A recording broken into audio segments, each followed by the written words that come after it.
Hello, everybody. Welcome to the Straight Talk for the Soul Global Masterclass Series. I'm Carrie Murphy, your host and the creator of this series. Welcome to our ever-expanding global listening family and our sacred circle here. Every day our community is expanding with listeners from every corner of the globe, and it's really, really beautiful, and I love hearing from you and hearing how the show is really transforming your lives and how much you're enjoying it. So I honor you for choosing to spend your time with us today. I know you're going to be really happy that you did, because today I'm welcoming Wendy Kennedy. She's a channel for many galactic and celestial beings, including the Pleiadian Collective. Our primary topic is 2017, Building a New Foundation. We are going to be taking your calls, so if you would like to connect with Wendy and the Pleiadian Collective and whomever comes forth through Wendy, you can press *2 if you've called in to get in the queue, and we'll get to some of your questions a little later. Wendy's also going to be doing an activation later, so I encourage you to sit back and relax and give yourself the gift of nurturing your whole self, body, mind, spirit. Just breathe and stretch and open your heart, smile. Allow yourself the opportunity to really receive all the insights that your soul intends for you to hear today. There are no accidents, so if you're listening right now, it's no mistake. So the more open and in your heart you can be, the more clearly you're going to be able to benefit from today's incredible call, because I'm sensing it's going to be a powerful one. So allow me to tell you about Wendy, and then we're going to go ahead and get started because we have a lot to talk about. Wendy Kennedy is an intuitive, an empath, and a channel.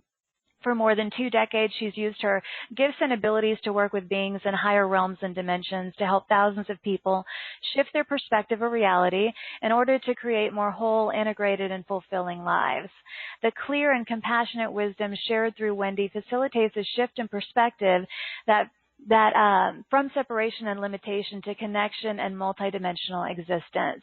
In 1995, Wendy began channeling, working first with her own angelic guides before becoming reacquainted with the 9th dimensional Pleiadian Collective. That's who she primary channels at her public events and in private sessions. But in addition to the Pleiadian, she works with a variety of beings from Sirius, Lyra, is it the Lyrans? It's the Lyrans. Arcturus, Orion, Cassiopeia, Andromeda, as well as other higher dimensional celestial beings. In addition to the direct channeling, Wendy also channels galactic light codes. I love that. The codes are a series of symbols that represent the language of light and work with you energetically to assist you in realigning your subtle energy field to its original divine blueprint. Wendy currently lectures and channels for clients all around the world. She was one of the 6 channels featured in the movie and the book Tuning In, Spirit Channelers of America, and her work is also featured in the book The Great Human Potential, Walking in One's Own Light, which is now available in 6 languages. It is such a joy and a blessing to have Wendy here with me. Wendy, I'd love to welcome you so we can get started. Welcome to the show. Carrie, did we lose you? Oh, I'm here. Can you hear me? Oh, I can't. I couldn't. I lost you there. Hi. Oh. Hello, everyone. Was I lost for a while, or could you hear me the whole time? I could hear you the whole time up until you said, okay. Hi, Wendy. Oh, okay, good. Hi, Wendy. Hi, everyone. Hi, Carrie. Oh, my gosh. We have so much to talk about. Like I said, we go with the flow here, but all these questions are now all of a sudden flooding to my awareness, Wendy. So, are you ready? I'm ready. Oh, my gosh. Thank you for having me. I'm very happy and very excited to be here.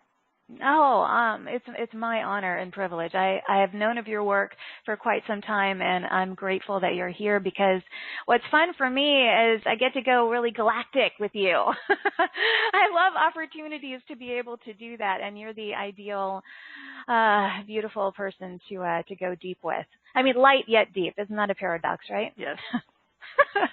Okay, so first thing that's coming up. Okay, so you've been doing channeling for 20 years.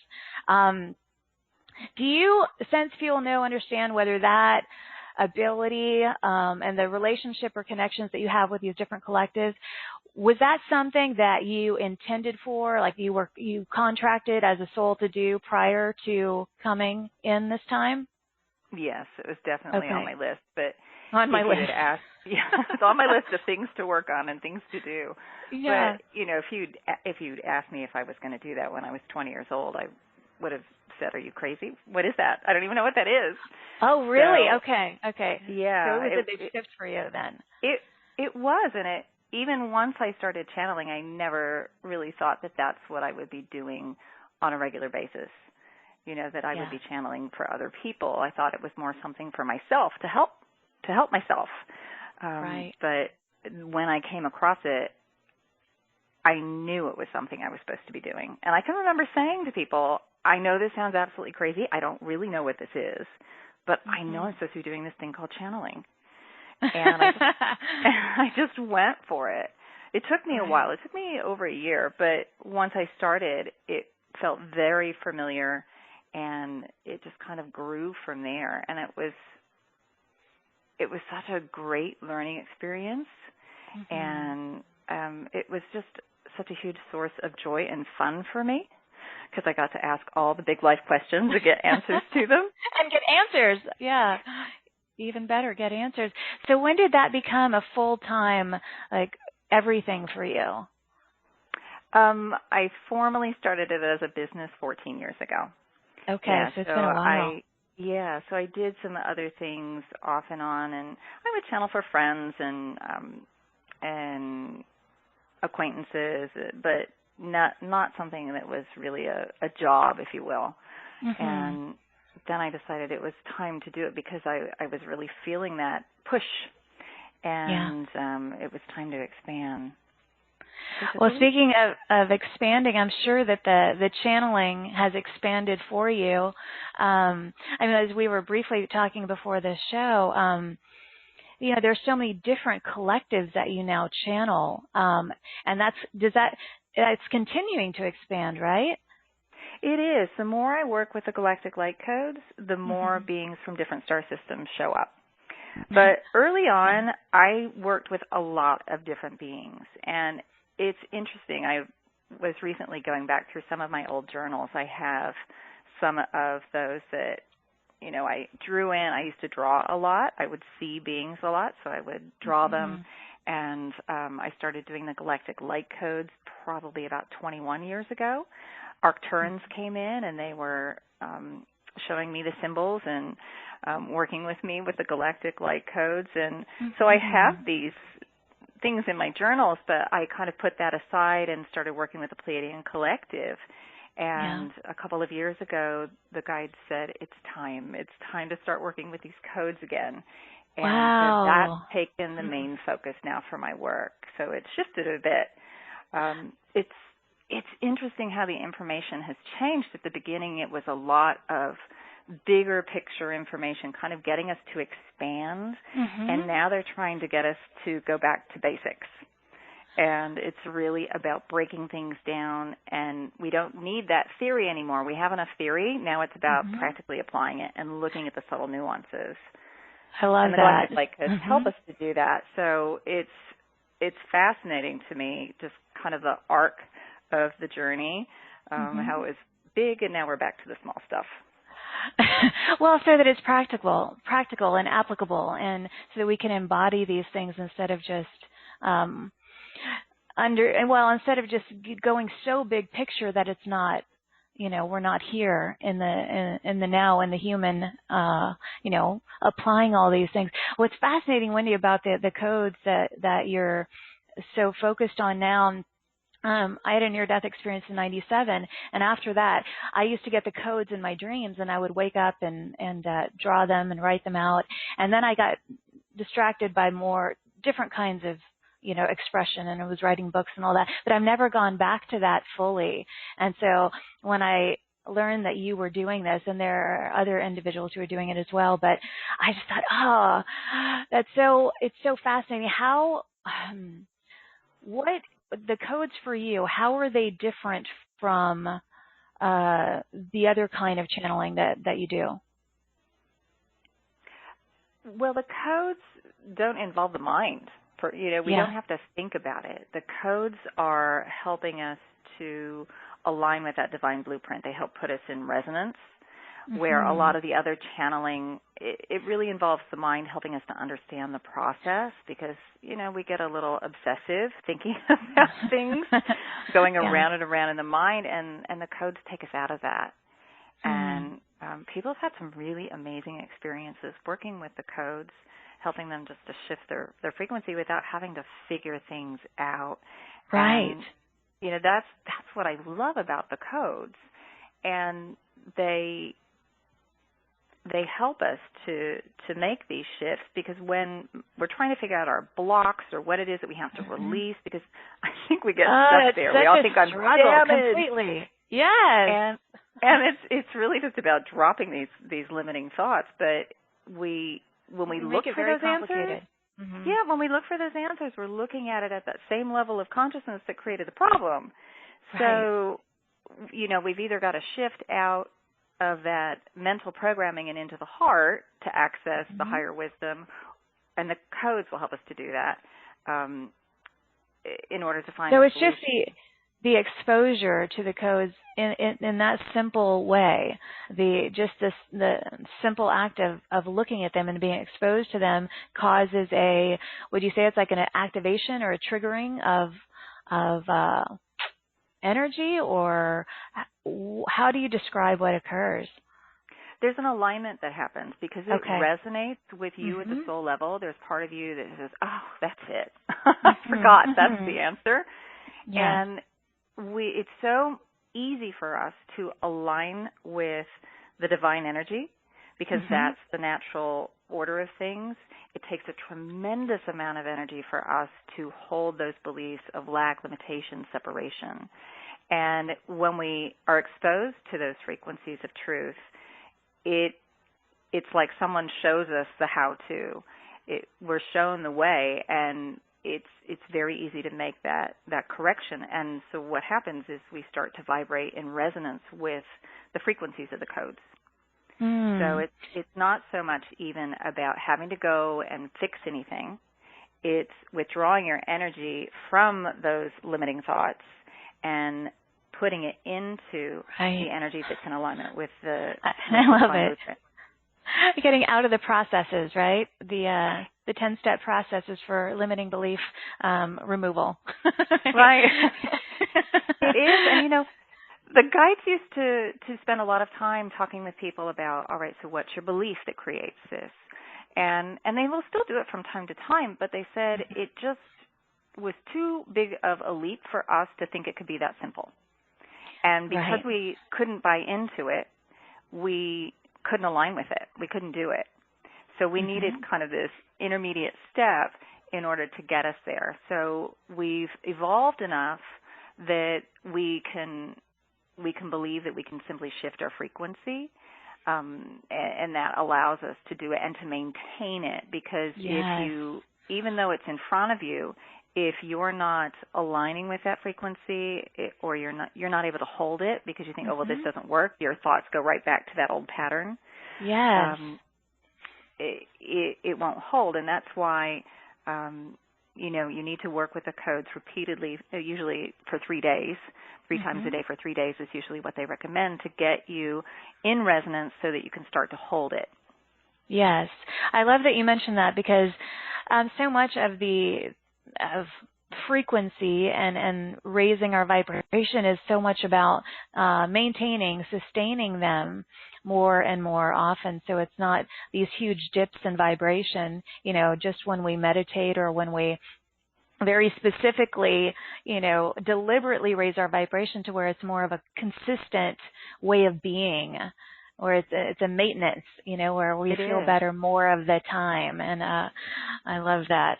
But with the codes, are they, let's go back to the galactic, I was going to say issue, but it's not an issue. Are the codes galactic in terms of frequency? Like, do they come from different star systems, or are you able to tell their unique core, or where they stem from, and what they're intended to do? Well, there are, when it comes to the language of light, different dialects. So the guides always describe it as hearing and understanding English as it's spoken in Ireland or Australia or in the Deep South in the U.S., that we still understand the words even though it sounds different. And when I speak the language of light, sometimes it's vastly different depending on who's coming in. Right. The AI, the artificial intelligence that will come in from Andromeda, they have a completely different vibration, and they work with my voice box. And then there is the Lyrans. Those are two extremes. They're vastly different. And then the symbols do look different. And when I work with a lot of these beings, I have a course that's called Activation and Integration of Galactic Light Codes, and we work with the 7 archetypal patterns that we play out most frequently here on the planet, but they're drawn from the 7 major star systems. And we're playing out those patterns here, so we work with each of those energies, and they definitely are different. And when they come to work with me, it's usually on one of those archetypal patterns. So say beings from Sirius, they tend to work with the patterns of competition. To understand that it's an infinite universe, that competition is set up when you think you have finite resources. There's also a lot about acceptance of diversity that comes from that system. The Cassiopeans, they're amazing architects and artists, and so they work a lot with things that are in balance with nature and the natural patterns and rhythms, and they also have explored all the nuances of love. So a lot of times if you're struggling with love, they'll come in and they'll work with the codes, or they'll work with the language of light as it's spoken. So, and I've heard you say, and I think it would be beneficial to mention this now, the 7 big systems, that we, well, I don't know how to phrase it, but pull I guess it's even our genetic material from. What are the 7 main primary ones? So there's Arcturus, Lyra, Sirius, Orion, Cassiopeia, Andromeda, and who am I missing? Oh, the Pleiades. Yes. Oh, yeah, them. Yes. Yeah, those beings. Oh, yeah, them. And then you mentioned the archetypes. You mentioned 7 archetypes. What are the 7 primary archetypes? So each system has a few more than that. There are a couple kind of that are blended together. So I mentioned Sirius and Cassiopeia. In Orion, a lot of that is structured around control, manipulation. It was the most heavily oppressed system in our galaxy. The guides say it makes what's going on here look like child's play. That it even got to the point where they were monitoring thought. And if you had a thought that was in opposition to what the powers that be wanted to create, you were persecuted for it. So it was quite extreme. And then the Pleiades, a lot of that is about record keeping, being a teacher. And then with Arcturus, that's a lot of around healing and around being kind of a universal ambassador. The Arcturans are very good about holding a neutral stance, that they don't have a lot of judgment. They've gone through a lot of evolution, and so when there were disputing parties in different parts of the galaxy, they would show up to be the mediators because they weren't charged. They could communicate ideas to the other party without them getting activated. So they could be in the middle. And then let's see who's left. The Lyrans. There's a lot around Lyra with acceptance of beings the way they are. There was a lot in Lyra with artificial intelligence and wars that went on, and honoring beings for being who they are. And with Andromeda, the AI collective was in Lyra, and they actually went to Andromeda. And Andromeda, that's a lot about thinking outside the box, because in Andromeda, the setup for that galaxy is different than it is here. their expectation is to explore everything in its subtle nuances. So they expect everyone to do something that's different than what they're doing. Here we're doing just the opposite. We want everybody on the same page so we can all feel safe. Right. Wow. You know, I'm feeling guided to ask you to present sort of as simplistic as possible, maybe a little galactic history lesson for us with regard to our planet. Can you do that, kind of sum up a little history for the listeners? Because I know you're really good at that. And while I've got you here, just sort of where we're at, kind of what led us here, you know, from a galactic perspective. Well, it's very interesting what the guides say with history, because they always go into talking about time and our perception of time, and that there are infinite possibilities for every experience. So we like to think that it's one nice, tidy, clean little timeline, but it's not. It's a series of now moments that we string together with our consciousness that we think is linear time. And so when we ask questions about history, they'll say, well, which version do we give you? Right. You know, we'll give you one that will serve your soul growth. Mm-hmm. And they're very wily in that way. Mm-hmm. You know, they won't give a really tidy, clean timeline, because it just doesn't really because there are that so way. many. Yes. So what they do say, though, is that Earth is a grand experiment. Mm-hmm. That we were given genetic material from thousands of worlds to see if we could go through the process of integration, and that just simply means letting go of judgment. Could we forget who we are as divine beings of light, enter into density, and then make our way out? And this experiment has been done in different parts of the galaxy, and it's failed. This is the third one. And we were given all this genetic material so that we would have greater opportunity to kind of weave together solutions, because encoded in all that DNA are the experiences of all of those species. So even though as humans we're not carrying, thousands of worlds worth of experiences, it's still in the planetary field. So we've got all these different species on the planet, in the oceans and on the land, and the experiences of those species we can access in Earth's energetic field, in her library. And that makes it easier because we've got reference points.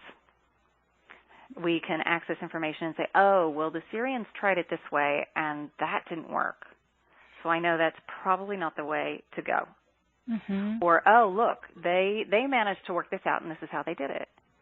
So we have access to that, and it's much easier. You know, if you want to bake a cake, if you're given a recipe, you have a place to start. If you don't have a recipe and you've never baked a cake, it just turns into a hot mess. So this is what they're helping us to access now. But the whole point of the game is to go through this process of integration to see if we can do that. Now, one of the ways that we experience this integration is through compassion. And the guides always say that they learn so much from us, and that we actually have a whole other level of access to compassion than what they have because of our emotional experience. Yes. They say that Earth is the planet of emotion. If you want to learn about emotion, you go to Earth, because we have a huge range because of all this genetic material. And it can make it very difficult because we get lost in the emotion of it, but it also can be a huge catalyst to get us to move. So because we have this wide range, we know how difficult it can be to be in that dark space and to come out of it. We've been there, we've done it, that we have a lot more compassion for somebody who is going through it. And when we really come online, when we're able to fully operate from our heart centers, that compassion is exponential, what we can access. And they say that within several hundred years, what will happen is that beings from Earth will be kind of like the Arcturians, the ambassadors of the universe, but they'll be helping to teach compassion. because Yes. of what we've gone through here in our process of evolution. Mhm. No, and I love that you mentioned that, because from my understanding, and I'm pretty certain this is what you teach, we're helping them as much as they're helping us, and it's not a because we do have all of these experiences here that are so unique to being here and to being here at this time. And let's talk about that, the being here at this time. It's feeling like let's shift into that, because 2017, where we're at with regard to this whole experiment, should we say? How are you? There's a lot of shifting happening right now. And our topic for today was building a new foundation. And so let's speak to that, about the shifts occurring right now and how we actually build a new foundation. Yeah, it's crazy. I know. It's really easy to get caught up in a lot of the change that you see going on, even if, some of it's positive, some of it, on the surface looks far more negative. But in order to create change, and when you're talking about your foundation, you really have to break things down. And that's part of what we're seeing right now. And a lot of people are seeing this in their personal lives, where there's a lot of shifting in their jobs, in their social circles, or in their life in general. And it doesn't always feel comfortable, because we're afraid that that's not going to change. Things are just going to get worse and worse and worse. And after a while, you turn on the news and you plug into that negativity, you can start to feel a little bit hopeless. And I know on the page tonight there's a galactic light code for hope, because so many of us need that energy, because the guides say this is the time more than ever that we need to dream, that we need to start bringing our conscious creativity to life. So this year is all about building new foundations. Last year, especially from June on, a lot of it was about things breaking down. Things shifting, letting go of things. And the first 3-4 months of this year is still a little bit more of that energy, and then we're going to start to move into creating new things, new opportunities. And that sounds good. Yes, but it's going to require a lot of what the guides like to say, practice on our part. So if you aren't taking the time to check in, not just once in the morning or once at night, you need to do it throughout the day.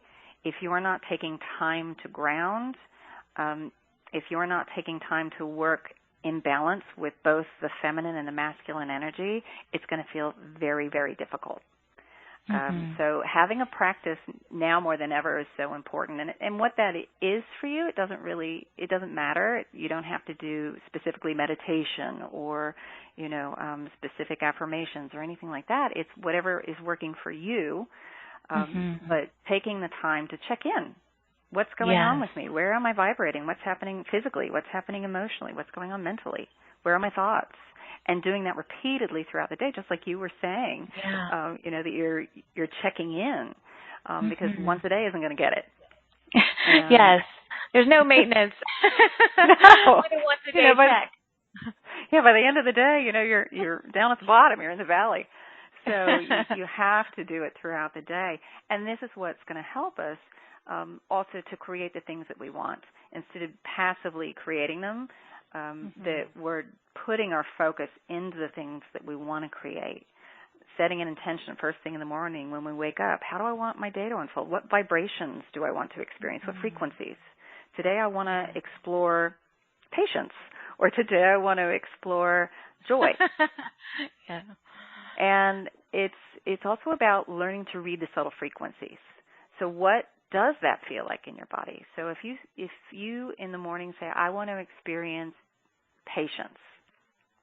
All right. So what would that feel like in my body if I could experience patience with everybody that I encountered and they were patient with me? What would that feel like? Serenity. Yes, and just Yeah. allowing yourself. And you might say, "Well, I know I'm not patient right now. I want this meditation to be done." But what would it feel like if you could experience that? And all of us have experienced the entire range of emotions at some point. It may have been a really long time since we accessed it, but we've done it. And then checking in again throughout the day, have I experienced it yet so far? And where am I at right now? I'm really angry with the person who just cut me off. I'm not being very patient. So resetting and imagining that again. And then at the end of the day, really paying attention, where did I get it? Where did I experience it? Because at some point you probably did. It might not look on the surface the way that you were expecting it to come, but maybe it came to you. Maybe you were having difficulty finding your credit card in your wallet, and the cashier was incredibly patient while you were fumbling around, or the person in line behind you. So it's acknowledging those subtle frequencies, and the more we can acknowledge them, the more we can access them and consciously shape the things that we want to experience. So this year is really about learning how to do that so that you can shape your reality the way that you want it, based on vibration, not so much, or based on frequency, and not so much on what something looks like, because we're getting ready to create brand new systems. And we don't have the form for it yet. So we have to work with the frequency. It's not our job in the process of manifestation to work off of form. The universe creates form. We work with frequency. And the universe brings it. And when the universe brings it back, we recognize it. This is why it's so important to learn to read the subtle frequency, because you say, oh, that's the frequency. I recognize it. Not at all what I thought it was going to look like, but I want it. That's what I asked for. And then you're able to step out and greet it. Yes. And I love that you're talking about that, because right now with things shifting and everything, and creating these new foundations, they're very malleable. I mean, it's sort of like we may have once thought that we came in with a pretty specific plan or blueprint, if you want to call it that, but all of those things are very malleable, changeable, because we can do things so much differently than we even thought we would be able to. Right? And go ahead. Yeah, things we never even dreamed we'd be doing. Right. Like I said at the beginning, I never dreamed that I was, 22 years later, this is what I'd be doing. Yeah. And it's like everything that we think is a must or a have to or set in stone, even with regard to spiritual ventures or soul contracts or all of those things, all of those are not binding. Like right now, there's so much opportunity to create these new foundations from a completely new space. Like we're not stuck or tied to anything we originally came into. I mean, we can keep it, but we can expand on it, which is beautiful. Yes. And it people can be a little nervous and feel a little lost or confused because they're looking for an old path or an old way to achieve what they want. Yes. And this is about forging new ones. And it requires you to have a lot of trust in yourself, your ability to figure things out, that you're stepping into the unknown. And really life is about stepping into the unknown. Every moment is unknown, but it's relatively similar to something that we might have done in the past, and that's what allows us to feel safe, but it's actually an unknown moment. And if we can approach life through a sense of adventure, I don't know what this next frequency is going to be like, but I'm curious. Let's see. It gets much easier because the guides also talk quite a bit about us, what's driving most of us. They say about 95% of the time it's fear. We want to avoid a negative consequence, and so we want to move towards the positive end of the spectrum to avoid the negative, rather than just saying, I'm very curious what that positive experience is like. And while it's subtle, it makes a big difference in how we manifest. Yes, and how we feel. Yeah. It can be, we can make things a little lighter for us, and as we move through a lot of these things. And I love that, just a sense of adventure. And part of being able to do that, and I know you speak to this quite often, is being in the heart. And that's so important. What are some, tips for people to do that, Wendy? And also, another question I'm feeling to ask you is, what are some of the things that you do personally for you on a daily basis for that maintenance of staying in the heart and remaining open and receptive? Well, one of the things the guides really recommend at the beginning is setting an alarm, and just so you set up that habit of checking in. And to get yourself on the heart center, it's not complicated, it's not difficult, it really is as easy as thinking of something that makes you smile. And usually they will recommend an animal or a place, and preferably an animal you don't know. It's not your pet, because sometimes your pet may have chewed on your favorite pair of shoes, and you might not be very happy with your pet subconsciously. Yeah. So baby animals are great for that because of their proportions, their facial structure, where our DNA is activated when we see that caregiving drive is activated when we see the proportions. That's why we look at babies and we're all like, so cute. So if you can find that image, and you can, most of us have our phones with us, so you can create a special folder in your phone if you're having a rough day and you say, what can I think of? I don't know, what's going to make me smile today? If you've got that folder, you can go there and just start looking through those, and that can help put you in your heart. And it just takes a couple minutes. Or a couple seconds. It doesn't take 20 minutes of meditation. No. Meditation serves its own purpose, but to get yourself heart-centered, that's really it. And then, if you've set up that habit with the alarm, after a while, you're automatically checking in. And then it's compressing the time between check-ins. So if you do it every hour, then it's a half hour or 15 minutes. And they say eventually you're going moment to moment, and that's fifth-dimensional existence. I was just thinking, make it a pleasant alarm sound. Yeah. Well, I have to admit, yes, after a while you go, really? Oh, my God. And I'll turn it off, and I have to have a second alarm that says, really? You need to do this. Yeah, it does get more, I don't want to use the word normal, but it just gets more easy, and natural is a better word, to do those things. But, I have on my phone, it's funny you said that, like I have pictures, I have music, I have things that just uplift. And it can be like, I know it sounds so silly, just smiling, but it's like, it's an instant pick-me-up, and just moving the body a little bit, and just, it can be that simple. And for me, moving the body especially, because we can be sitting down for so long, whether we're working or whether we're doing anything, and that sedentary state, we have to get out of that to move the frequency so that things start shifting and elevating, really. But Wendy, I know there's so many people that would like to connect with you. They've had their hands up for a long time. What are you feeling about bringing in the Palladian Collective, or whoever would like to come in and taking some calls? Whoever would like to join the party. Well, for now, I think it's a piece, but I know there are lots of other beings here. So, let's go ahead and bring them in. Okay. I will say this, though, because people always ask, I'm from Kansas, and when they hear the Pleiadians, they wonder, where in the world is she from? The Pleiadians actually work with tone and sound, which is why their dialect is different than my own. And it's not really any one particular dialect. It's tones and sounds that resonate with you at a cellular level, and they're elongated vowels that they can modulate.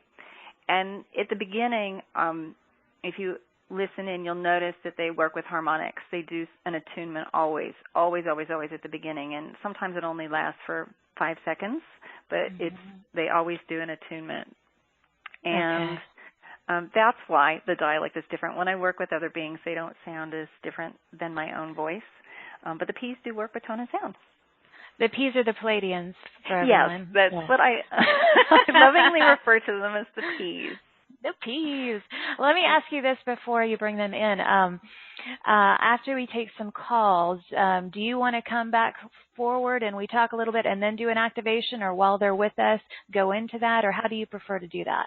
I think they will do the activation as we're kind of winding down with them before I come back. Okay. Wonderful. Okay. We're excited. So it'll take me just 1 second to get in. Okay. We'll see where we go. Okay.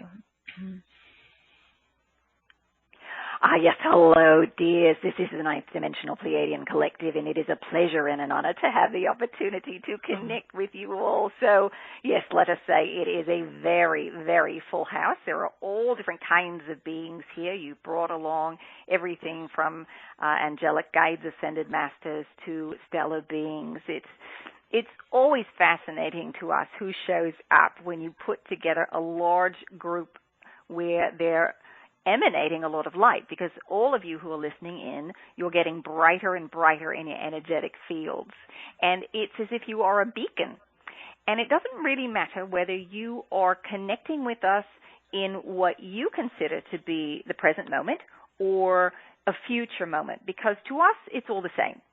We are connecting with you in this now moment. For us, we don't perceive time. So if 2 weeks from now you're listening to this recording, it's the same thing as we are experiencing, or what you would be experiencing as your now moment. So if you have a question and we're not able to answer it for you in this time directly, know that we hear you. Know that we will respond to you. We will help to put information in your field. And you can continue to ask for it until you get it or you no longer want it. And we will assist you in that way. We always hear you. Always, always, always. Know this. Your guides hear you. It's just a matter of whether you hear their response. And all of you have the ability to do that. It's just a matter of turning up the volume. And this is why your practice is so vital, because it is helping you to learn to read subtle frequency. And subtle frequency means you have to pay attention. You have to be more and more aware of what is going on around you, how you're feeling, how you are emotionally seated in the body, how you are mentally experiencing your reality. These are very important things. So the more conscious you can become of where you're vibrating, the more aware you are of the subtle frequencies, the more information you can receive about your universe.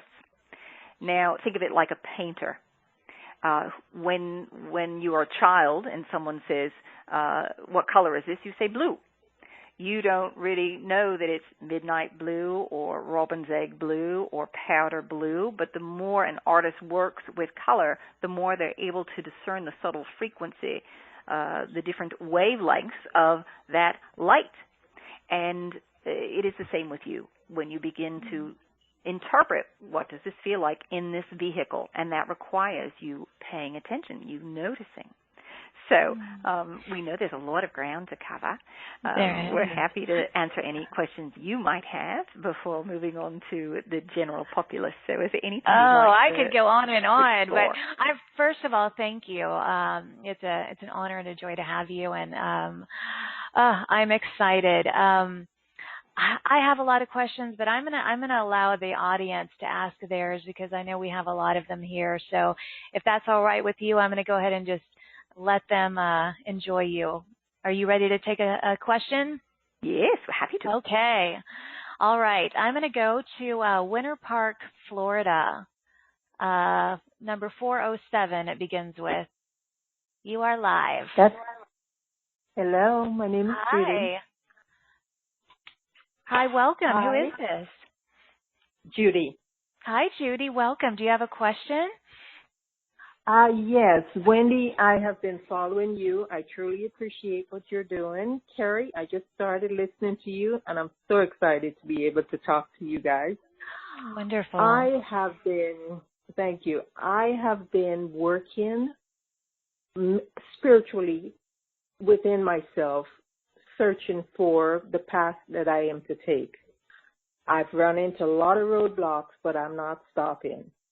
And I just wanted to ask the P's if they see that I am on the right path or if there's something I need to move aside. All right, so we're going to give you two answers.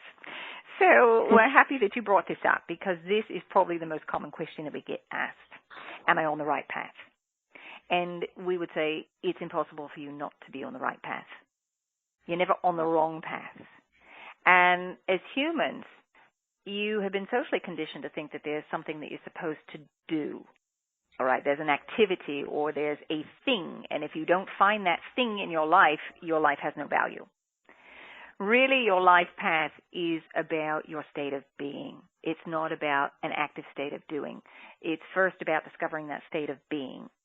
And by that we mean it's the energy and the perception that you take into everything that you do. As you open up to more expressions of love, you're going to find that what you consider to be your path, as it were, will open up. What that really is you being of the greatest service. There are infinite ways for you to do that, and that will change throughout your lifetime. For many of you, with the end of 2016, the beginning of 2017, you're finding that the things that you used to like to do are boring. They're feeling flat. They're feeling stale. And you might be looking for that next thing. What we would say to you is to work with your state of being. Work with your frequency. Everything that you need to know or do will be shown to you in the moment. So if you want to continue to grow, you want to continue to progress in your life, pay attention to what is showing up in the now. That's what needs to be addressed. That is the most important thing because it's in front of you. And it's also where all of your power lies. You often want to try to control and manipulate things that may or may not be coming. You want to control the future, so you're trying to figure everything out mentally. And it's exhausting for you, first and foremost. And it also limits your potential. So if you are able to bring yourself back to your heart center, bring yourself back to the present, they are one and the same. You can't be present and not be heart-centered. You can't be heart-centered and not be present. So if you can do that, pay attention. What's in front of me? Oh, I'm washing the dishes. All right, so what does that feel like on my skin? The temperature of the water. What do the suds smell like? What's the smell? What's the dishes? What do they feel like as I touch them? What are the sounds in the room? Really immerse yourself in the moment. And when you do that, ideas and inspirations start coming to you about the actions that will propel you to express more and more love, because that's what opens the path. The pathway opens as you open to more love. So for you in particular, one of the things that you are working on building for yourself are healthy boundaries by knowing that it is not your job to fix other people, that you can, if asked, share information, but you don't have to be the one to save everyone else. That yes, you may know better, you may have a different understanding, but it doesn't necessarily mean that your path is the best path for everyone, because those souls have their own experiences that they need to have in order to grow. For you, would that be a desired experience? No. For you, would you want to stay in that lower frequency? No. But for them, they have not reached that level of awareness, so they need a little more drama. They need a little more of a stronger reflection. And so by you fixing it for them, it takes away that discomfort. And often discomfort is what will get you to move. So for you, it's knowing that you don't have to fix it. You're also quite empathic, and we see this quite often with empaths, is that you walk into a room and the energy is not the greatest, and you immediately want to change the energy of the room, all right, because you feel it and you can identify with the frequency. There is a resonance within your field. You're holding a belief that is in resonance, and that starts to vibrate. So it might have been a 0.5 when you walked into the room, and then when you start to feel everybody else's stuff that's in resonance, now you're feeling it at about a 3 or a 4, or, you know, it could be a little stronger at an 8, and that's really where you want to change the energy of the room. the best thing for you to do is to maintain your frequency, not to go down to the level of the room and try to change the room, but rather just be yourself, and the room will lift to match you. Or it might not, but that's all right. If you're staying up, you don't care. It's fine. It's not a problem. You're just observing the process that everyone else is going through. So that's what you particularly are working on, but there is a lot of energy that is also around you that there's some work with children that is a potential for you to kind of explore, so don't be surprised if that shows up for you. But really it's about taking care of yourself, putting yourself on the list first. That's the biggest lesson for you right now, nurturing yourself and not taking care of other people so much, all right? If they come to you, that's one thing, but for you to go out and try to help them, it's a little exhausting because they're not always ready, all right? Yes. Thank you. Thank you so much for calling. Okay. That was beautiful because I think everybody can benefit from all of these questions because they impact us all. So you're speaking to us all, P's, right? Yes. Because there's nothing that you all are the same, and if you all understood that you all have the very same fears, you drop your fears pretty quickly. Oh, that's silly. We're all thinking the same thing. Exactly. So these questions that are being asked by these specific people there, and the answers are intended to support us all. So with that said, I'm going to go to the next caller. The first three numbers in your phone number are 902. It's a cell phone 902. Are you with us? Hello. Hi, you're live with us. Who are we speaking with? Larry Campbell from Antigonish, Nova Scotia. Hi. Thank you for having me on the show. And you're welcome. I had a couple conversations there with Wendy. I got a kind of a two-part question. One is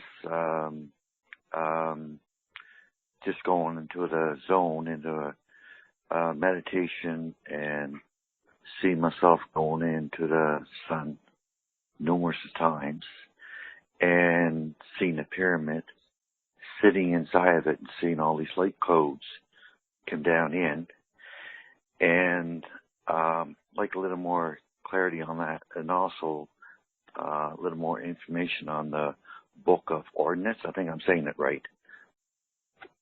Yeah, that's been coming in through quite a little bit. So what do you want to know about the vision? What it means? Yes. Well, your sun is a repository of information. It is also a metronome for your solar system.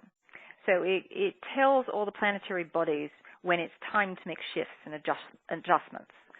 And you can think of yourself as being kind of a paperback version of a book, and then all of the information that you experience, all of the data, if you will, gets downloaded to Earth herself.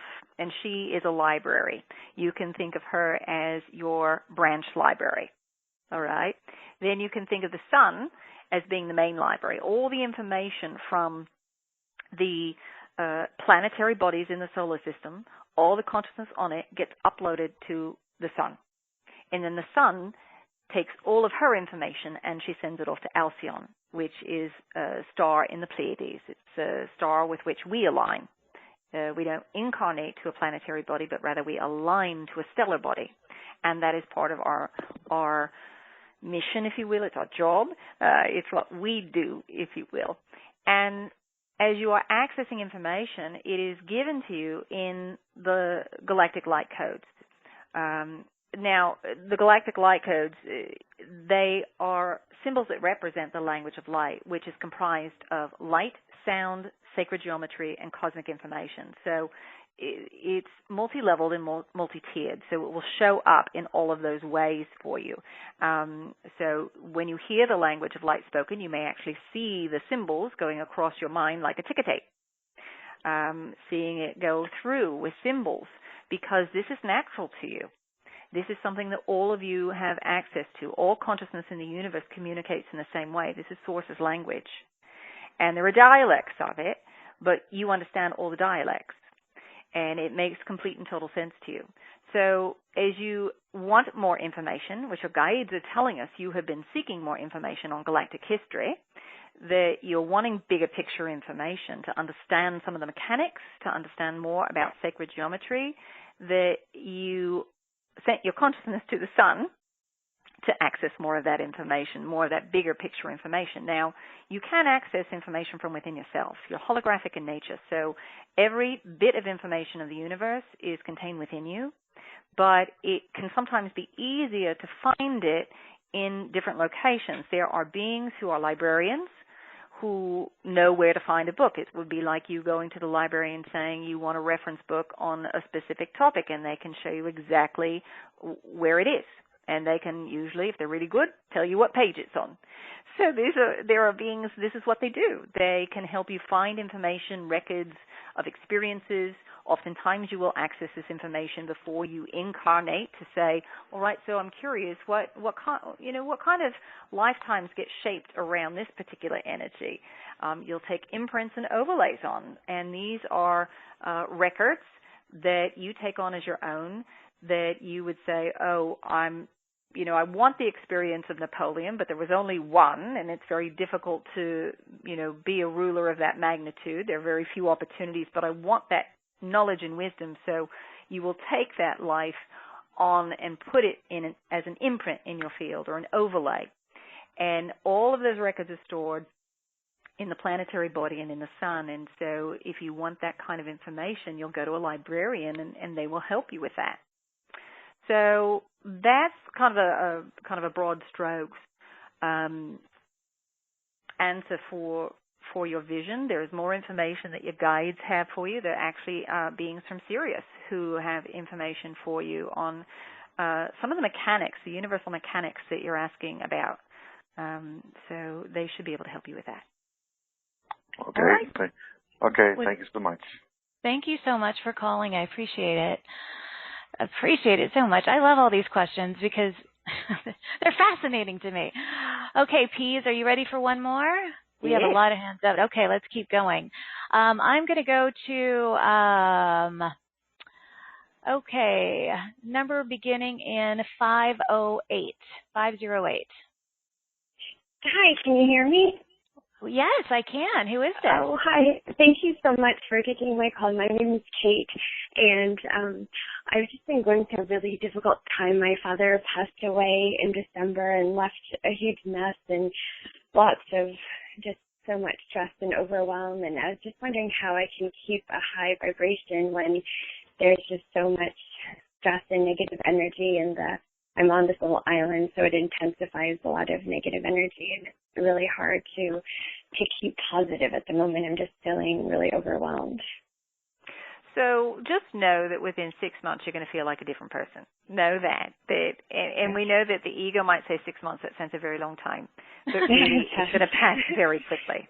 And when we say a different person, we mean a different person. So it's a big arc of change. So it will get easier day by day. Just know that. So there are two things that are going to be really important for you. One, getting yourself out in nature as much as possible.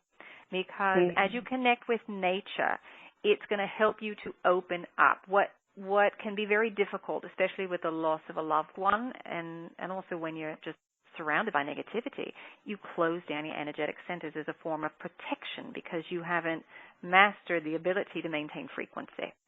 When you maintain your frequency, then you can stay completely open. Think of it this way. When you're in your heart center, it's as if you're in a data tube of light. And when you're experiencing love and bliss, when you're completely blissed out, it can be 6 to 8 feet wide. When you are in fear, it can shrink down to about 1 inch wide. So you still have access. The connection is there, but there's not a lot of bandwidth to it. So it takes a really long time to get all that data through that narrow little tube. And this is why heart centering is so important, because it opens you back up to run all of this source energy.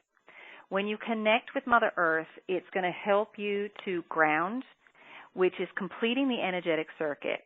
If you're surrounded by a lot of people who are negative, and when there's a lot of negativity on the planet, which there certainly is right now, there's a lot of fear about the future, fear about survival, that when you start buying into that, most of you will close your root chakra, and the way that looks, if you look energetically, instead of the bottom of your auric field extending several feet beneath your physical feet, it cuts off about mid-knee level. It doesn't go down. You don't connect. You're cutting off half of your power supply because you are of the earth, so you must connect with her. You must connect with her energy. She feeds you. She nourishes you. So when you put yourself out in nature, you're able to connect with nature itself because it's completely unconditional. There's no one spewing any negativity. You know, the bird's not whistling at you saying, I need you to smile at me. I need you to say nice things about me. The birds don't do that. They're very unconditional. So just know that that will help you, especially if you're surrounded by negative people. You can connect with nature and open up in that way. This is also very, very important because most of you spend your day connecting with technology. The way that your technology is currently constructed is not in rhythm with Mother Earth. It's not a natural rhythm. And so if you are not grounded and you're spending a lot of time working on your electronic devices, you begin to entrain to those devices. It puts you out of natural rhythm. And at this point, you feel anxious, you feel irritable, you can feel depressed, you can feel anxious. And it's very important to ground. If you are grounded and working with these technologies, it's not a problem because you're not in training. You're in training with Mother Earth. You're aligning with her frequency instead. So that's one thing that is really going to help you. And then the other thing is creative play. You really need to just be creative for the sake of being creative for 10 minutes a day.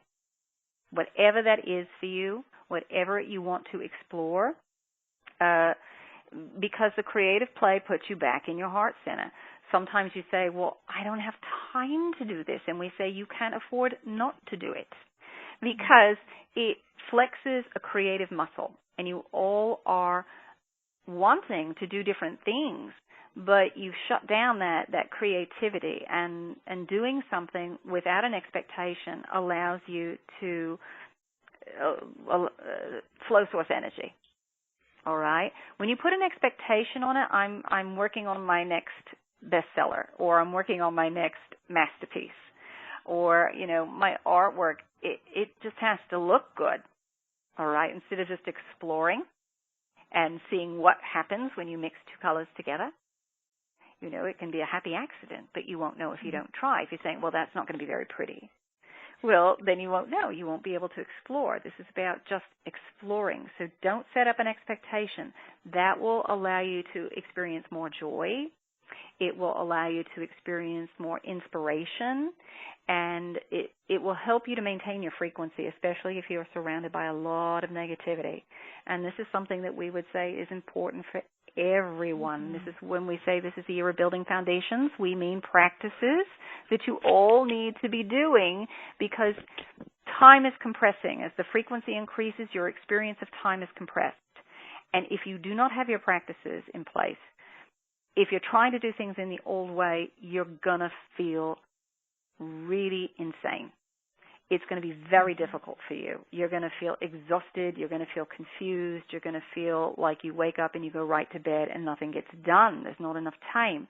But if you are taking time to do these kinds of things like express your creativity, it puts you in flow. When you're in flow, things happen very quickly. You get ideas and hits and inspirations of what actions need to be taken, and it's easy for you to take those actions. And so life's just as much easier, and you don't worry about time in the same way. So these are really important basic things for all of you to start embracing this year. We would almost say if you want to remain sane, because otherwise you're trying to work in the old way and it just is not going to work. So be kind to yourself, dear one. Give yourself some space to experience whatever emotion it is that you are experiencing. And we're taking a little extra time answering all these questions today because these are applicable to everyone right now. For you, to feel emotion is really important. All of you have a tendency to want to stuff it down. I don't want to feel this. I don't like it. I'm going to stuff it down. At some point, if you want to elevate your frequency, you're going to have to process that emotion. So to process it, just sit down for a moment, take some nice deep breaths, and identify it. Just observe the frequency. All right, so what's going on in my body with this? How does this feel in my body? Oh, when I feel this way, I feel compression in my chest. My shoulder blade hurts. My legs feel a little numb. I can't really feel them. And then if you had to label the emotion, what would it be? Would it be grief? Would it be agitation? Would it be apathy? Give it a label. And then what's going on in the mind? What thoughts are you experiencing in the mind? Just observe all of it. You're not judging it as right or wrong.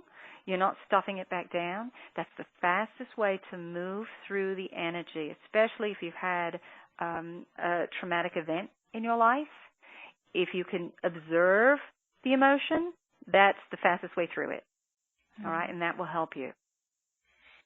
Kate, we'll say one. Okay, go. I'm we'll sorry. say one last thing, okay. and this is for all of you. You all have such a tremendous amount of support. You have no idea how many beings are constantly with you. You think you're alone. You never have a private moment. So just know that you are tremendously loved and tremendously supported. Kate, thank you so much. Thank you. Thank you so much to both of you. Thank you. You're welcome. Blessings to you, Kate. Peas, would you like to take another call, or would you like to do an activation? What are you feeling with this group energy at this point? Let us take one more call, and then we'll do our activation. That's what I was feeling too. Okay. I'm going to go to first three numbers, 978. 978. Hello. Hi. Hi, it's me, Gloria. Hi, Gloria. Hi, wonderful call. I guess it's like, do they have a message for me? Everything they said to the last person was like, whoa, yeah, that applies to me. How do I get myself, I don't know, is it motivated, or I feel like I've been in a funky place for too long. All right. Excellent question. So there are two things we want to say. Let's talk about questions very briefly. It's really important that you all learn the fine art of asking questions. The more specific you are with your questions, the easier it is for your guides to give you information. And also through the process of exploring what it is you really want to know, you discover a lot about yourself. So really think about what would I like to know? And again, that gets your creative juices flowing. So we would invite all of you to really think about your questions and ask your guides at night before you go to bed for information on a particular subject. Now, as to what it is you want to create, oftentimes you all think that an emotion is a byproduct of an external experience, but it's not. It is an expression of your vibrational state that gets pulsed out subconsciously most of the time, and then that frequency gets reflected back. You say, oh, I have this kind of emotional response, and it reinforces the original emotion. So if you want to experience more happy, joyful, more energizing, uplifting experiences, you have to imagine what those would feel like first. All right? So if you're feeling a little stuck, if you're feeling a little lost, choose a frequency. So if we ask you right now, what's one frequency you'd like to experience more? Joy. What would that be? All right. Joy. So excellent. So right now, we want you to imagine what would it feel like to experience joy? How would my body feel? Happy. All right. You can think, what would my body want to do if it were in a joyful state? Dance. Skip, dance. Excellent. So just allow yourself to imagine this, because that gets you to start resonating and pulsing that out. In the process of manifestation, it's your job to work with frequency. You imagine it, you pulse it out, the universe brings back the form. It's your job to be in observance, to say, oh, that frequency, that's it. and then step out to experience it. It's not your job to work with the form. It's your job to work with the frequency. So if you want more of something, you have to start directing your energy. This is why the practice is so important, because in the process of manifestation, you've got to consciously select the frequencies. Otherwise, you're running on someone else's agenda. Because right now the energies are so manipulated subconsciously because you're not taking responsibility for your frequency. You're letting others drive the car, so to speak, that you're just going along with wherever the collective is. But when you choose a frequency, you can really start to shape your life. So do this first thing in the morning. Choose a frequency and then check in multiple times a day to say, all right, am I embodying this frequency right now? Maybe, yes. Great, let's keep going with it. Maybe not. All right, I need to make a course correction. Let's sit down and imagine the sensation in my body again. The more frequently you do that, the more you start to create habitual patterns. You create literally new neural networks. And that becomes, after so much repetition, a habit. And that starts being pulsed out at the subconscious level. So this is how you override the subconscious patterns. It's not about having to go and erase something or to fix something. It's about removing your energy and putting it into something else. And it will degrade. It will just disintegrate and go away. It doesn't have to be fixed. It just needs you to remove your energy from it. And this is what's important for all of you to understand. You're too busy trying to fix the past. The past is gone. You can't change it. But what you can change is the energy upon which you build your foundation, your now moment. Where are you vibrating? Where are your thoughts, feelings, and emotions? And this goes to letting go of the old story. And when you start saying, this is my frequency, you start getting a different result as your future. Your now moment that comes to you is going to be different. Make sense? It does. And Gloria, I'm going to habitually imagine us dancing and laughing. How about that? Oh, it sounds cool. Send me some good music to dance to. Yes. Okay. Thank you, Carrie, and thank you for the. Thank you. You're very welcome. We would like to say one last thing. Yeah. And this is the completion, and this is recognition of frequency. So at the end of your day, recognize where you've experienced joy. It might be in a very small amount, but you got it. It might have been when you walked down the street and saw a butterfly, and it was the most beautiful thing you'd seen in a long time. Acknowledge it, because the more you acknowledge it, the more it shows up in your life, because you are attuning to it. And this is where your acknowledgement and gratitude for it becomes so important. And this is really key to the process of manifestation. All right? Awesome. Thank you. Thank you so much. Gloria. Okay, Carrie, dance away. All right. Love you, Gloria. Thank you. Bye-bye. Okay, thank you very much. All right. So that was we're beautiful. happy to do an activation, dear. I would love that. We would all love that. Thank you. So we know that a lot of you are experiencing overstimulation of the nervous system. There's a lot of overthinking that's going on right now, a lot of control. You're all working on control, letting go of control. If you're someone who's thinking about the future constantly, you're trying to control it, and it's a now moment you're not standing on, so you have no power over it. And you're basically sending energy to a now moment that doesn't exist, that you can't change, and it's wasting energy. It's throwing it away. It's siphoning off your energy in a sense. So it's this overthinking is causing an overstimulation in the nervous system for many of you. So we'd like to do an activation that's going to help with that, and also to help you open up to your own guides. So we see many of you wanting to connect more consciously with your guides. So we're going to do a second one there to help with that. All right. So with the language of light, there's nothing really that you need to know. There's nothing that you need to really do except for sit with your legs and arms uncrossed to allow the energy to flow freely. Now, there are a number of different groups who are here. So there are some beings from Vega that are here, some Lyrans, some they're from everywhere, Arcturians, Cassiopeians. So you may notice that the energy will shift because they're bringing in their own light so that you can access some of their information, some of their records. It's not important that you know exactly who is who. Just know that the most appropriate being is going to show up for you, and you're going to access the information that is the most appropriate for you here and now. All right? So we ask everyone to take a nice deep breath, and we'll see where we go.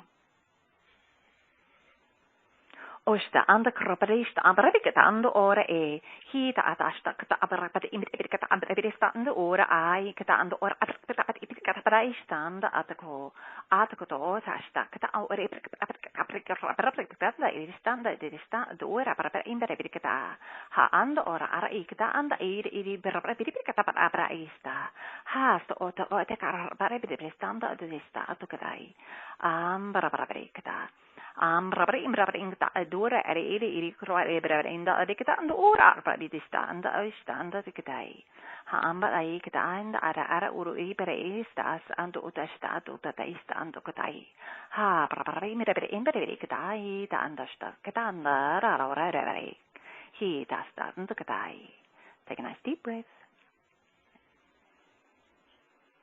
Onda abra praistandurue brabranda de katandare restandare hindara restonda ora aira istandare uera brabrakotondo restando ora ramarabraindo embrare imbrore berembrare mere ndara ora paramere restandaru ketai tata standa kete imbrore pere imbro brabare imbre brestondo ketai indoro ora bere imbro istanda ketai indo hi brabara imbro brare standa ketandai hi standa katando ora brabare imbro umbarare standa de ketastanda odai ida asto ora ara ebramdaro bre indoe indaro brabara stondo koto indai le ora bara inda de standa ketai ha tata ombara brabara imbre de standa ketai ha sta anda sa inda sa osa anguto sta sa anketai.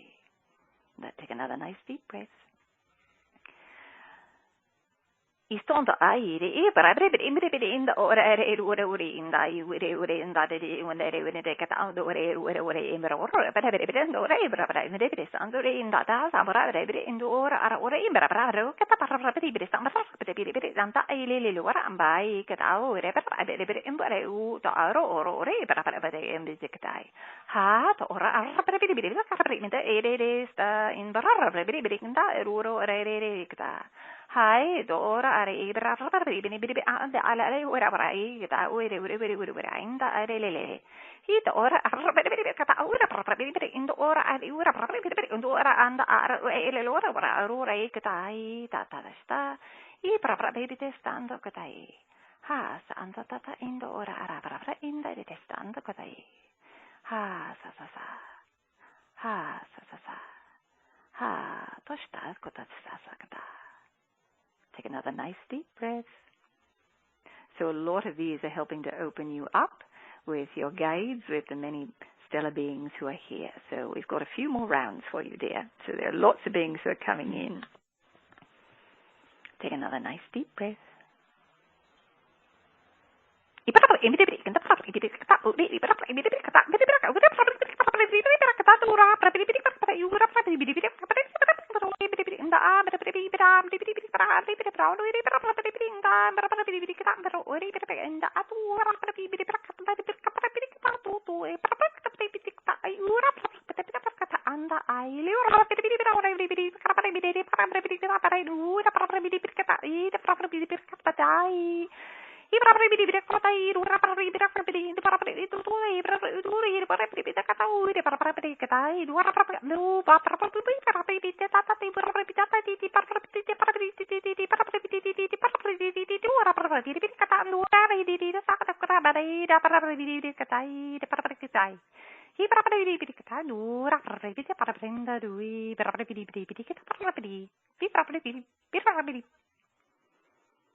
All right, one last one here for you, dear ones. This is going to help to soothe the nervous system just a little bit as we go here. So take another nice deep breath.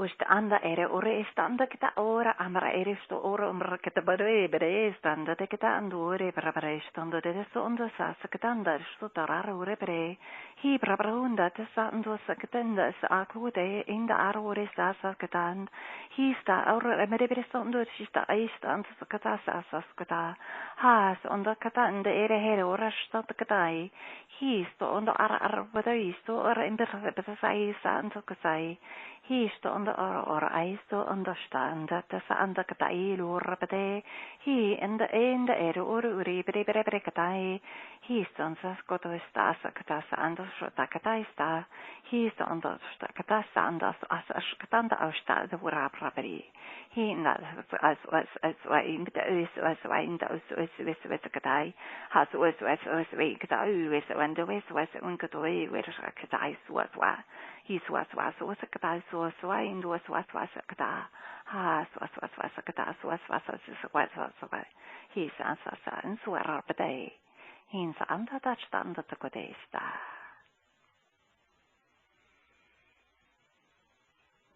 Know that the light of love surrounds you, dear one. You have a tremendous support system around. Again, all you have to do is ask and listen. It will seem like your imagination as you begin, but trust in what you get.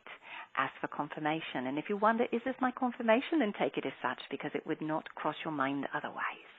So it has been a great pleasure and a great honor to be able to connect with you. There is so much that we learn from you. You teach us, and it is our deepest honor to be able to connect with you. So until we hear from you. Yes. That was absolutely wonderful. Thank you. We're sending what much a blessing. love. What a gift. Yes, much love right back to you. Thank you. So those are the P's and a few other collectives. I could hear that. It was so interesting hearing the different, as they came in, the different groups, and that was awesome. Wendy, when that's going on, are you aware of the different groups as they're coming through? Can you feel? They're definitely different energetically. Sometimes I understand some of the meaning. And in fact, I even knew what they were talking about with some of them, but it goes so quickly. Yes. I can't tell you. In the moment I knew what it was, and I was like, oh, that's lovely. And now it's gone. But that is impacting us on a multidimensional level, and we don't have to understand it, right? No, not at all. And that's what I love the purpose about it. Yeah. That's the point. Oh, Wendy, I want to let people know about this amazing package that you've created for us, so that people can go deeper with their connection with you and what you do. And I know it's called Building a New Foundation, so it's basically taking what we've started with today and taking it to some different levels. I don't know if you'd like to talk about it or if it's in front of you or if you'd like for me to describe it to our audience, but I'd love to let them know about it.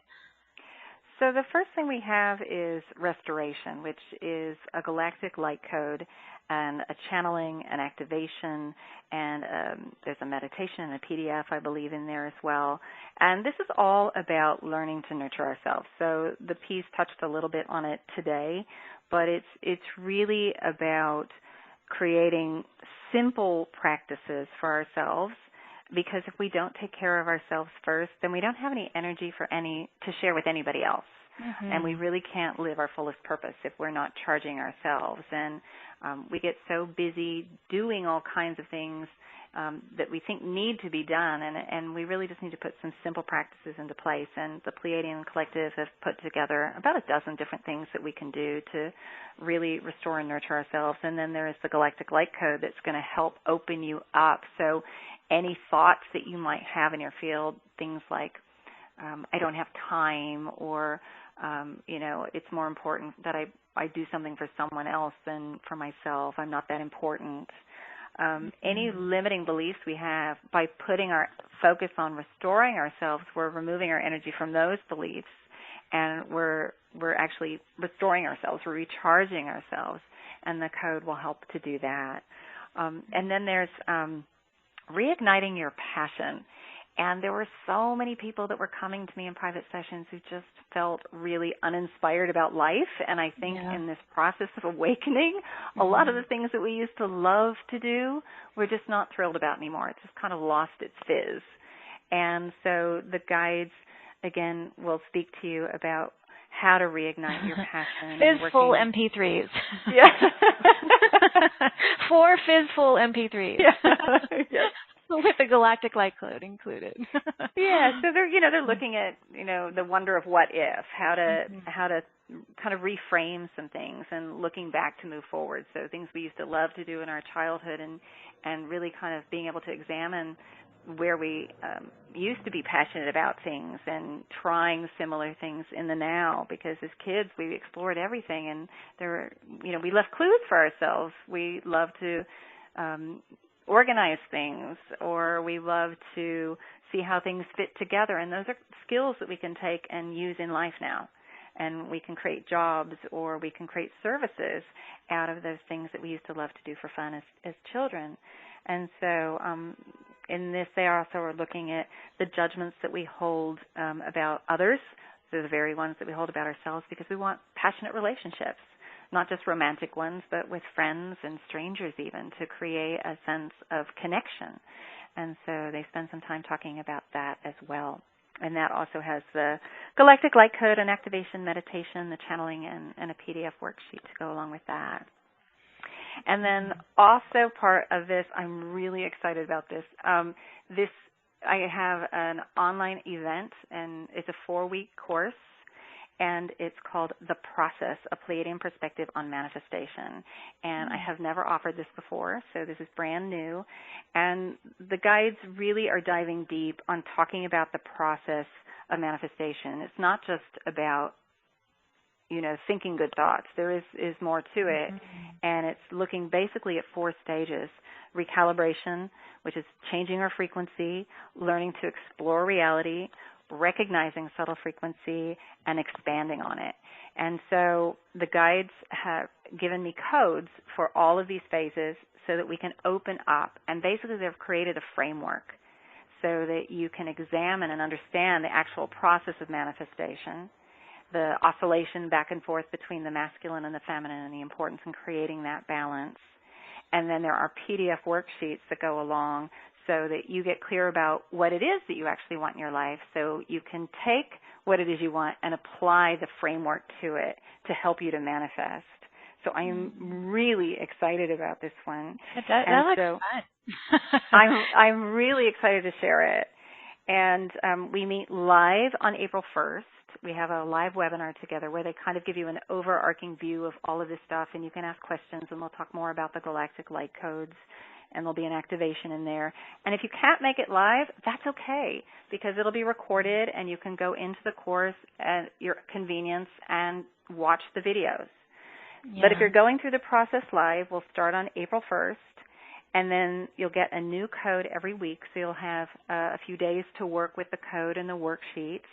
And then every Wednesday during those 4 weeks, I'll be in our private Facebook group. We've set up a private Facebook group so participants can connect with each other, and I'll go in, I'll answer any questions that you might have, and how fun. Just be able to connect that way. And, when I've done events in the past, people always love the private Facebook groups because it gives them a chance to feel like they have community. And some of us are in isolated areas, and we don't really have a lot of open-minded spiritual people in our location. Yes. Well, and they can share their own experiences about what's going on with class and what's going on with them personally, and I love that aspect of it. And until it begins on April 1st, and they also have these 8 different MP3s, or 4 for the first one and 4 for the second one. So there's plenty to keep you guys busy until April 1st. You don't have to wait until then. Actually, you're setting a good foundation. Well, exactly. I was just going to say that. That's the topic, that you will be building a perfect new foundation for the further exploration in the class. And if you guys are looking at this, if you're on the webcast, looking at the special offer. Or if you're not on it, you can go to straighttalkforthesoul.com/marketplace and click on Wendy Kennedy's picture. You can see on these images the codes, because we put, reigniting your passion, but then there's the codes around it too, so you get an idea for what the codes look like. And that's kind of cool. It's light language. I love it. Wow. Well, I love the whole the class on manifestation. That's going to be incredible. It's going to be incredible. So thank you for offering all of this, Wendy. I'm sure the P's will be there with you, of course. Yes. So they'll also, during the course, I think I failed to mention that. So in addition to the code, you'll also get a little channeling from them where they'll dive deep into that stage of processing. And then there'll also be PDF worksheets for that as well, because, we need to actually apply the information. It's not enough to just get it, but we need to actually apply it, which it seems to be a big disconnect for a lot of us. And I know even for myself sometimes. So the one thing about going through with a live group is that you've got all these people who are on the same page, and you've got all that support and that energy flowing. So it can help. For the maintenance, right, Wendy? Yes. Like it's to maintain this frequency as high, as much as possible. And it's what I love about today's call, Wendy, is I loved the activation and to experience that aspect. But then throughout the call, there was so much practical information that came through that people can really use and apply in a very practical way. And I love that, the melding and the merging of the activation with that. I love that but the activation is very, it's very transformational on levels that we're not even aware of, right? It really is. It really is.